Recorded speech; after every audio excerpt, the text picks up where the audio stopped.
आज का मैसेज मैं नहीं जानता आपको परमेश्वर क्यों दे रहा है, बट कुछ है जो परमेश्वर आपको बताना चाहता है आज। यहोवा टूटे मन वालों के समीप रहता है और पिसे हुओं का उद्धार करता है। भजन संहिता 51 उसकी 17 में लिखा है, टूटा मन परमेश्वर के योग्य बलिदान है। हे परमेश्वर, तू टूटे और पिसे हुए मन को तुच्छ नहीं जानता।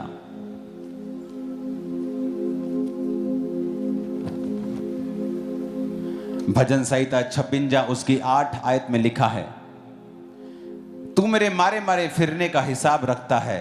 तूने मेरे आंसुओं को अपनी कुप्पी में रख ले, क्या उनकी चर्चा तेरी पुस्तक में नहीं है। भजन संहिता 147 उसकी 3 आयत में लिखा है, वह खेदित मन वालों को चंगा करता है और उनके शोक पर मरहम पट्टी बांधता है। आपको ये पाठ बड़े ध्यान से आज समझना है। जो आज पवित्र आत्मा आपको सिखा रहा है। लूका 9 उसकी 12 से 17 आयत में लिखा है, जब दिन ढलने लगा तो बारहों ने आकर उससे कहा कि भीड़ को विदा कर कि चारों ओर के गांवों में और बस्तियों में वो जाके टिकें और भोजन का उपाय करें, क्योंकि यहां वो सुनसान जगह में हैं। यीशु ने उनसे कहा, चेलों को कहा, तुम ही उन्हें खाने को दो। उन्होंने कहा, हमारे पास 5 रोटी और मछलियों को छोड़कर कुछ नहीं, परंतु हाँ, अगर हम इन लोगों के लिए भोजन मोल लें तो हो सकता है। वे लोग 5000 पुरुष, इसका मतलब 20,000 लोग के करीब वो थे, स्त्रियां और बच्चे मिलाकर। तब उसने अपने चेलों से कहा, उन्हें 50-50 करके पांति पांति लाइन में बिठा दो। उन्होंने ऐसा ही किया और सबको बैठा दिया। तब उसने वो 5 रोटियां और 2 मछलियां ली और स्वर्ग की ओर देखकर धन्यवाद किया और वो तोड़ तोड़ कर चेलों को देता गया कि लोगों को परोसें। तब वो खाकर तृप्त हुए और चेलों ने बचे हुए टुकड़ों से 12 टोकरियां भरकर उठाई।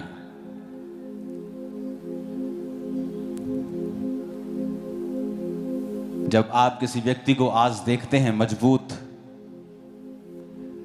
स्ट्रॉन्ग क्रिश्चियनिटी में, उसे ऐसा मत देखें जैसा कि आप देख रहे हैं, क्योंकि वचन कहता है कि परमेश्वर ने हजारों लोगों को खिलाने से पहले 5 रोटियों को लिया और उन्हें तोड़ा। अगर यीशु मसीह उन 5 रोटियों को 20,000 बंदों को खिलाकर 12 टोकरियां भर के उठा सकते हैं, तो यीशु मसीह के पास इतनी ताकत भी थी कि वो उन रोटियों को बिना तोड़े बढ़ा सके। अगर वो 5 रोटियों को तोड़कर बढ़ा सकता है तो उसमें इतनी ताकत थी कि वो 5 रोटियों को बिना तोड़े भी कह सकता था कि इन्हें ले जाओ और ऐसे ही लोगों को बांटो, और जब तुम बांटोगे ये बढ़ती जाएंगी।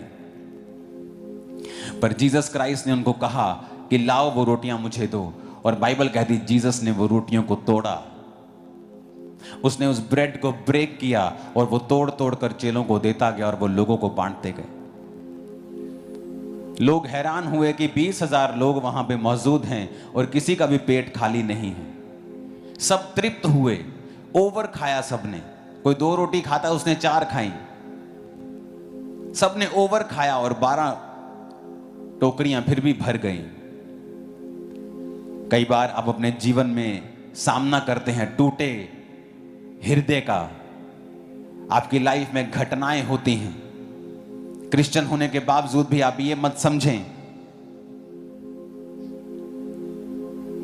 कि आप पानी में नहीं जाएंगे या आग में नहीं जाएंगे। वचन कहता है तू पानी में होकर जाएगा लेकिन तू वहां डूबेगा नहीं। तू आग में से होकर जाएगा लेकिन वो आग तुझे जला ना पाएगी। परमेश्वर कहता है कि वो टूटे मन वालों के समीप रहता है। आज बहुत से लोग हैं जिनका हृदय ब्रेक होता है, टूटता है, अपने परिवार की वजह से, अपने फाइनेंस की वजह से, अपनी सेहत की वजह से। तो अगर आप क्रिश्चियन हैं तो आपको घबराने की जरूरत नहीं है। आपको वरी करने की जरूरत नहीं है, क्योंकि जब वो आपको ब्रेक करता है, जब वो आपको तोड़ता है, वो आपको फैलाता है, और इतना फैलाता है कि आप इमेजिन नहीं कर सकते, आप खुद नहीं फैल सकते। ये परमेश्वर की हॉबी है कि वो टूटे हुए चीजों का इस्तेमाल करता है। जब सैमसंग ने गधे की टूटी हुई हड्डी के साथ 1000 पुरुषों को मारा था, तो ये एक मैसेज था कि परमेश्वर किसी भी टूटी चीज का इस्तेमाल कर सकता है। क्योंकि जब आप टूटते हैं, आप ब्रेक होते हैं, लाइफ आप पर हिट करती है, हार्ड, कुछ जबरदस्त आपकी लाइफ में होता है, तो बाइबल कहती है इसको कोई अनोखी बात मत समझो, क्योंकि तुम्हारे परखे जाने से विश्वास उत्पन्न होता है, धीरज उत्पन्न होता है। धीरज को अपना पूरा काम करने दो, ताकि तुम सिद्ध और सिथर हो जाओ और तुम में किसी बात की कोई भी घटी ना रहे। याद रखो, आपको फैलाने से पहले परमेश्वर हो सकता आपको ब्रेक करे। आपको नेक्स्ट लेवल पे लेके जाने से पहले आप परीक्षाओं में से होकर निकलें, क्योंकि ये वाला हिस्सा कोई क्रिश्चियन शेयर करना नहीं चाहता है। जब समय होता है परीक्षाओं का, जब समय आता है कि आपके फेथ को चैलेंज किया जाता है, वो समय होता है प्रार्थनाएं करने का, वो समय होता है परमेश्वर के करीब जाने का, क्योंकि उसके दूर जाने से आपको कोई सोल्यूशन मिलने वाला नहीं है। वचन कहता है वो टूटे मन वालों के समीप रहता है। मन दो वजह से टूट सकता है। दाऊद का मन टूटा हुआ था पाप के कारण, क्योंकि जब आप पाप करते हैं आपका मन पिस जाता है। जब आप पाप करते हैं आपको रिजेक्शंस आती हैं, आपकी लाइफ में कठिनाइयां आती हैं, आपकी लाइफ में बड़ी मुसीबतें आती हैं। और फिर वो कहता है परमेश्वर तो टूटे और पिसे हुए मन को तुच्छ नहीं जानता, क्योंकि वो रिपेंटेंस के साथ, तौबा के साथ परमेश्वर के सामने आ रहा था कि परमेश्वर मेरे पापों को माफ कर, टूटे हृदय के साथ, रोने वाले हृदय के साथ, कि परमेश्वर मेरे गुनाहों को माफ कर और मुझे फिर से अपनी आत्मा के साथ एक कर, उद्धार का हर्ष मुझे फिर से दे, उदार आत्मा देकर मुझे संभाल। और कई बार परमेश्वर आपको तब भी तोड़ता है जब वो आपको फैलाना चाहता है। आज जो फेथ के जायंट्स आप देखते हैं, जो आप विश्वास के बड़े बड़े हीरो आप देखते हैं, उन्होंने अपने जीवन में टूटे दिलों के साथ वो सालों जिए हैं। दाऊद टूटे हृदय के साथ सालों जिया है। जब एक इतना इंपॉर्टेंट काम उसके घर में हुआ कि परमेश्वर का नबी उनके घर में आया है, आप कैसे भूल सकते हैं अपने बच्चे को? उस देश का एक नबी आपके घर में आया हो और आपने अपने सब बच्चों को बुला लिया हो और आप दाऊद को भूल गए हो, क्योंकि दाऊद एक रिजेक्टेड सन था, एक रिजेक्टेड फैमिली मेंबर था। परमेश्वर जानबूझ के उसके हृदय को तोड़ता था, उसके जानबूझ के हृदय को ब्रेक करता था परमेश्वर शुरू से ही, क्योंकि परमेश्वर टूटे दिलों पर राज्य करता है। परमेश्वर के आज तक जितने भी लोग आप देखेंगे बाइबल में, वो लोग होंगे जिनके हृदय को परमेश्वर ने पहले ब्रेक किया है, जिनके हार्ट को, उनकी लाइफ को ब्रेक किया है, तोड़ा है परमेश्वर ने। कई बार आप बड़े निराश होते हैं जब आपकी फैमिली, आपकी माता पिता या कोई आपका भाई आपसे प्यार नहीं करता। आप निराश होते हैं कोई जब आपको रिजेक्ट करता है, लेकिन आप भूल जाते हैं कि अगर परमेश्वर की योजना आपकी लाइफ में भारी है तो ऐसा होगा। आप रिजेक्ट किए जाएंगे, आप तिरस्कार किए जाएंगे, आपका मन तोड़ा जाएगा, क्योंकि परमेश्वर टूटे दिलों के ऊपर राज्य करता है। और आप देखेंगे क्या होगा।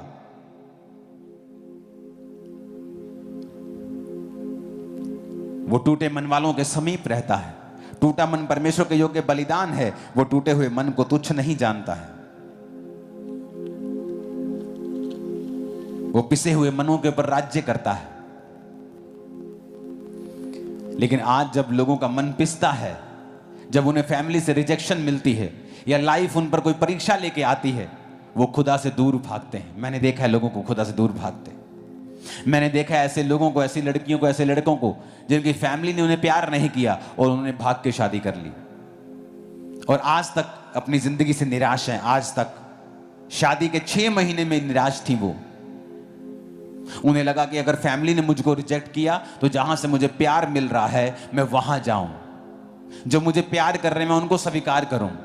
जबकि वो भूल गए कि अगर आप क्रिश्चियन हैं, आपकी हर एक रिजेक्शन एक डिवाइन अपॉइंटमेंट है, एक ईश्वरीय रास्ते की ओर आपको लेके जाती है। अगर आप परमेश्वर को देखेंगे, प्रभु जो मेरे साथ हो रहा है क्यों हो रहा है, क्यों मेरे साथ ऐसा हो रहा है, क्यों मैं अपने शरीर में हार्डशिप को देख रहा हूं, अपने फाइनेंस में हार्डशिप देख रहा हूं, अपनी सेवकाई में या अपनी हार्डशिप देख रहा हूं, क्यों मेरे जीवन में यह आशीष नहीं है। वो कोई भी हिस्सा आपकी लाइफ का हो सकता है, क्योंकि वचन कहता है कि टूटा मन परमेश्वर के योग्य परिधान। वो टूटे हुए मनों के समीप रहता है, वो खेदित मन वालों को चंगा करता है। वो समय होता है आपको दिखाने का कि परमेश्वर मैं ब्रेक हूं, मैं टूटा हुआ हूं, लेकिन मैं तेरे पास आता हूं। आप प्रार्थनाएं करते हैं, आप फास्टिंग करते हैं, आप परमेश्वर की ओर देखते हैं, ना कि अपने हृदय को सांसारिक रूप से आनंदित करने का प्रयत्न करते हैं।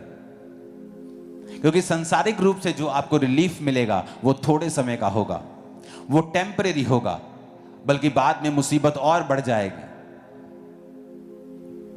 अगर किसी को पेन है, उसकी बॉडी में कैंसर का फोड़ा है और वो शराब पी ले, कुछ देर के लिए उसकी पेन चली जाती है, लेकिन उस शराब का असर आपके लीवर पर होगा, आपकी बॉडी के ऊपर होगा और आप और बीमार होंगे। उसी तरह से वो लोग हैं जब हृदय टूटता है, जब निराशा अटैक करती है, वो सांसारिक दृष्टि से, सांसारिक रूप से उसको रिलैक्स करने का प्रयत्न करते हैं। कोई घंटों टीवी देखता है, कोई घूमने चला जाता है, ठीक है, लेकिन पाप करते हैं, रॉन्ग है। बेस्ट है प्रेयर करना, बेस्ट है परमेश्वर के करीब जाना, बाइबल पढ़ना, परमेश्वर को पूछना, परमेश्वर मैं इन चीजों से क्यों गुजर रहा हूं, तेरी मर्जी मेरे जीवन में क्या है। आप इमोशनली ड्रेन होने लगते हैं, लेकिन वो बेस्ट समय होता है, परमेश्वर आपको बनाता है। जब वो आपको ब्रेक कर रहा होता है, तोड़ रहा होता है, वो राइट टाइम होता है, वो आपको बढ़ा रहा होता है, वो आपको मल्टीप्लाई कर रहा होता है, एक्सपेंड कर रहा होता है, दूसरों को आशीषित करने के लिए आपको तैयार कर रहा होता है। जब वो आपको तोड़े, दुखी मत होना। उस समय आपको डिस्कंफर्ट लग सकता है, आपको असहज महसूस हो सकता है। उस समय वो होता है, आप वेस्ट कर सकते हैं, वो टाइम वेस्ट कर सकते हैं, दुनिया में पाप में यूज कर सकते हैं। खुदावंद की प्रेजेंस में जाकर, उसकी हुजूरी में जाकर प्रार्थना करके कि इस समय को मुझे इस्तेमाल करना है। ये आपके ऊपर है, आप क्या करते हैं। आप उसे वेस्ट करना चाहते हैं या आप उस टाइम को सही इस्तेमाल करना चाहते हैं। वो टूटे दिलों से प्यार करता है, टूटे दिलों को तुच्छ नहीं जानता। जिनके हृदय ब्रेक होते हैं, अंदर से टूट चुके, पिसे हुए होते हैं। आपको लगता है कि आप बहुत ही आम, बहुत ही पिसे हुए इंसान हैं। वो पिसे हुओं को जितना इस्तेमाल करता है, नॉर्मल को नहीं करता। उसकी प्रेजेंस में बैठें, पूछें उससे कि आप क्या करें। वो आपको इतना आशीषित करने वाला है, आपने सोचा नहीं होगा, सोचा भी नहीं होगा। विश्वासियों के जीवन में, जो मसीही हैं, उनके जीवन में ऐसा दिन आता है जब परमेश्वर उनको बढ़ाता है, तो परमेश्वर खुद उनके जीवन में परीक्षाओं को भेजता है, ताकि मेरे बच्चे सोने की तरह भट्टी में तप कर बाहर निकले और सोना बने। क्योंकि परमेश्वर के वचन भी सोना ही तो है। तो परमेश्वर जब किसी को यूज करना चाहता है, किसी को इस्तेमाल करना चाहता है, तो उसको तोड़ता है, उसके अपने उसको ठेस पहुंचाते हैं, हर तरह से वो टूट जाता है। वो अपने ही लोगों के बीच असहज महसूस करता है, वह अपने ही लोगों के बीच में उसको ऐसा लगता है कि यहाँ से चला जाऊं, निकल करके चला जाऊं। पर उस समय धैर्य रखना है और परमेश्वर के पीछे, उसके वचन में खड़े रहना है। कोई भी गलत कार्य नहीं करने, पाप नहीं करना है उस समय में। जब परमेश्वर का परीक्षा आता है तो उस समय आपके जीवन में, आपके लाइफ में कुछ भी हो सकता है। फिजिकली, मेंटली आपको हर्ट होगा, बट इट्स ओके, ठीक है, कोई बात नहीं। आपको परमेश्वर को तब भी प्रथम स्थान देना है। फिर चाहे आपके साथ कुछ भी हो, आपको प्रथम स्थान देना है परमेश्वर को। देखिए मेरी बाइबल की हालत, ये कंडीशन तक आ पहुंची थी मैं, यहाँ तक मैं आ पहुंची थी। मेरी बाइबल की हालत देखिए क्या किया है मेरी बाइबल को। ये देखिए,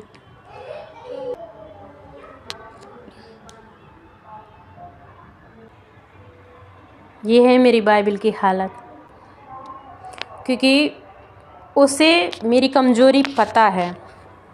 ये मेरी कमज़ोरी नहीं है, ये तो मेरी स्ट्रेंथ है। तो जब भी ऐसा कुछ होता है, मेरी बाइबल के ऊपर अपना सारा गुस्सा उतारते हैं।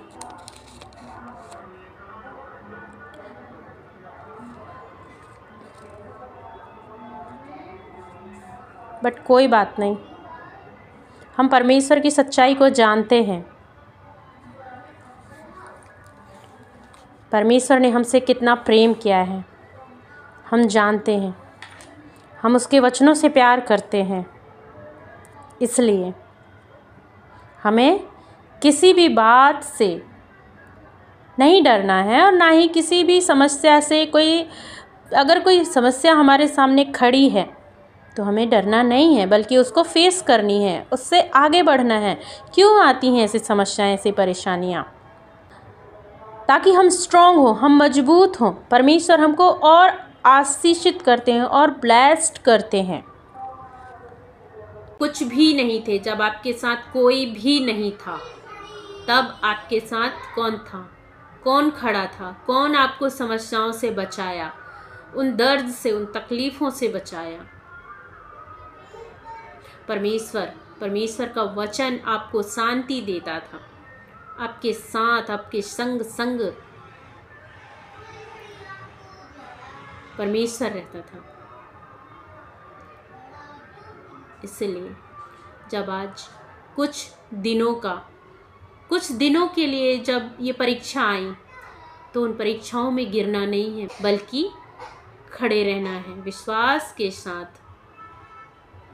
जैसे परमेश्वर का वचन कहता है, भजन संहिता 34 हम पढ़ेंगे, मैं हर समय यहोवा को धन्य कहा करूँगा, उसकी स्तुति निरंतर मेरे मुख से होती रहेगी। मैं यहोवा पर घमंड करूँगा, नम्र लोग यह सुनकर आनंदित होंगे। मेरे साथ यहोवा की बड़ाई करूँ, और आओ हम मिलकर उसके नाम की स्तुति करें। मैं यहोवा के पास गया, तब उसने मेरी सुन ली और मुझे पूरी रीति से निर्भय किया। उन्होंने उसकी ओर दृष्टि की, उन्होंने ज्योति पाई और उनका मुंह भी काला ना होने पाया। परमेश्वर कभी भी अपने लोगों को लज्जित नहीं होने देता है, कभी भी अपने लोगों को, अपनी प्रजा को उनके मुंह काला नहीं होने देता है, बल्कि वे लोगों का मुंह काला होता है जो परमेश्वर के विरुद्ध उठते हैं। परमेश्वर के लोगों के विरुद्ध उठते हैं, उनका मुंह काला होता है, क्योंकि परमेश्वर ऐसे लोगों से घृणा करता है। परमेश्वर का वचन कहता है, यहोवा बुराई करने वालों के विमुख रहता है, ताकि उनका स्मरण पृथ्वी पर से मिटा डाले। आप ये पूरे 34 को आप पूरा पढ़िएगा। जब आपके लाइफ में ऐसे सिचुएशंस आएंगे, ऐसी मुसीबतें आएंगी, ऐसी दिक्कतें आएंगी ना, तो 34 जो है वो आपके लिए बिल्कुल सही बैठता है। मेरी भी लाइफ में ऐसी समस्याएं आई थी, अभी 3 से 4 दिन पहले, बिल्कुल सेम इसी सिचुएशन में थी मैं भी। तब उस समय मैं भी अपने ही घर में असहज महसूस कर रही थी, लेकिन परमेश्वर ने मुझे संभाला। मैं इधर से उधर भटक रही थी, आंखों में आंसू लेके। जब मुझे कहा कि घर से बाहर निकलो, यहाँ से जाओ, तो मैं भी अपनी गाड़ी उठाई और आंखों में आंसू लेके निकल गई। क्योंकि परमेश्वर का वचन कहता है तुम ऐसे लोगों के साथ में मत रहो। विश्वासी और अविश्वासी का कोई मेल नहीं है। तो इसलिए मैं भी अपनी आंखों में आंसू लेके मैं निकल गई। बट मैं निकलने के बाद मुझे कुछ हासिल नहीं हुआ। मैं बहुत आगे निकल गई यहाँ से, अपने जगह से, अपने स्थान से। मैं जहाँ पर रहती हूँ उस स्थान से मैं बहुत दूर निकल गई, मतलब 40 से 50 किलोमीटर आगे निकल गई। फिर मैं वापस आ गई वहाँ से। कुछ हासिल नहीं हुआ मुझे यहीं आकर, घर में ही आकर मुझे शांति मिली, मुझे अच्छा लगा। मैं प्रार्थना की, फिर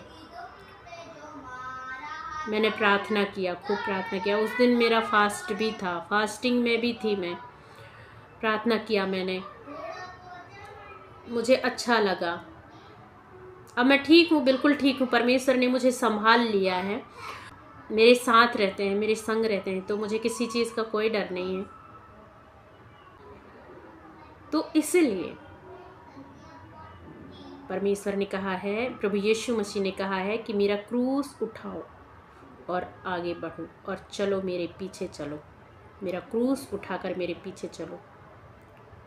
तो ये जो कुछ भी समस्याएं आती हैं, तकलीफ़ें आती हैं, क्या है? परमेश्वर का क्रूस ही तो है, जो कि उठा करके उसके पीछे चलना है। संसार हमारे लिए नहीं है। संसार की कोई भी वस्तु, कोई भी लुभावने वाली चीज़ हमारे लिए नहीं है। अभी तक मेरा ये गायब हो चुका है कई बार। ये मेरे पास चौथे नंबर का है और ये भी जाने वाला था, लेकिन मैंने छुपा दिया था, इसलिए अभी तक बचा रहा। मेरे पास अभी है, नहीं तो ये भी जाने वाला था। तो विश्वासी का जीवन आसान नहीं है, लेकिन शांति है। विश्वासी के जीवन में शांति है, आशीष है, ब्लेस्ड लाइफ है। पीढ़ी से पीढ़ी तक उसका परिवार ब्लेस्ड होता है। जो कोई भी मसीह में होता है वह एक, क्या बोल सकते हैं उसको, रास्ता बनाने वाला। मतलब उसके द्वारा परमेश्वर उस परिवार में, उस घर में आशीष को भेजता है, ब्लेसिंग्स को भेजता है। कर्जों को, जो श्राप है, उनको तोड़ता है। अगर वह अड़िग रहा, खड़ा रहा, तो वह अपने परिवार की, वह आशीष का कारण होता है। पीढ़ी से पीढ़ी तक वह, उसका परिवार आशीषित होता है, वह बचा लेता है अपने परिवार को। एक जरिया है हम, हमारे जरिए परिवार बचाया जाता है। इसलिए अड़िग रहना है, खड़े रहना है अपने परिवार के लिए, अपने फैमिली के लिए। जो चीज़ आपने चखा है, आपने देखा है, वो चीज़ आपका परिवार, आपके फैमिली वाले, आपके बच्चे उसको फील करें, उसको चखें, परमेश्वर के प्रेम को, उसके आशीषों को पाएं और इस कर्ज से, इस श्रापों से मुक्ति पाएं। वो लोग भी, हमें भी अपने घराने के लिए, अपने परिवार के लिए सहना है, धैर्य रखना है। परमेश्वर काम करेगा, वह करता है, हमें सेफ रखता है, हमें बचाता है।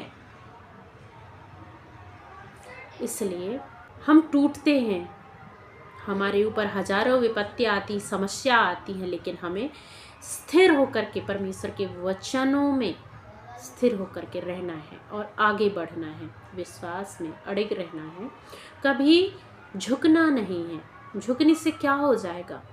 परमेश्वर का वचन कहता है, और 7 दुष्ट आत्माएं वो लेके आती है। जब आप पाप करते हैं तो जो दुष्ट आत्मा होती है वह 7 और दुष्ट आत्माओं को लेके आ जाती है। तो आप क्या करोगे? पाप में गिरना नहीं है। अगर आप पाप में गिरोगे तो आप खाई में जाके गिरोगे। इसलिए जो सकरा मार्ग है, आपको इधर से धक्के लग रहे हैं, इधर से धक्के लग रहे हैं, आपको ये सुनाया जाता है, आपको वो सुनाया जाता है, आपकी इंसल्ट होती है, आपकी नाना प्रकार की होती है आपके साथ। इट्स ओके, सकरा मार्ग है, आपको धक्के लगेंगे, लेकिन आपको आगे बढ़ना है। अगर आप चाहते हैं कि नहीं, मुझे बहुत कंफर्टेबल लाइफ चाहिए, मुझे सब कुछ अच्छा, कंफर्टेबल के लिए आपको कुछ नहीं करना पड़ेगा। फिर आपको आराम की लाइफ चाहिए, तो फिर जहाँ सब लोग जाते हैं, आराम से रहते हैं, फिर वो लाइफ किसी मतलब की नहीं होती है। परमेश्वर ने कहा है सकरा मार्ग परमेश्वर की ओर जाती है, और चौड़ा मार्ग कहाँ जाता है आप जानते हैं। इसलिए परमेश्वर कहता है धैर्य रखो, सहनशीलता बनो।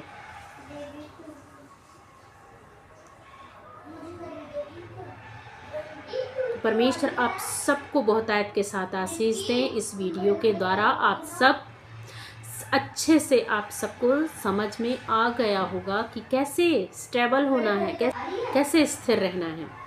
परमेश्वर आप सबों को आशीष दें, और ऐसी परीक्षाओं में आप स्थिर रहें परमेश्वर में।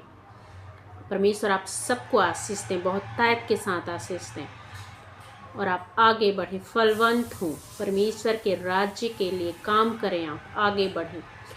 परमेश्वर आप सबको आशीष दे, बहुतायत के साथ आशीष दे। आप सबों को जय मसीह की। आप सबका धन्यवाद।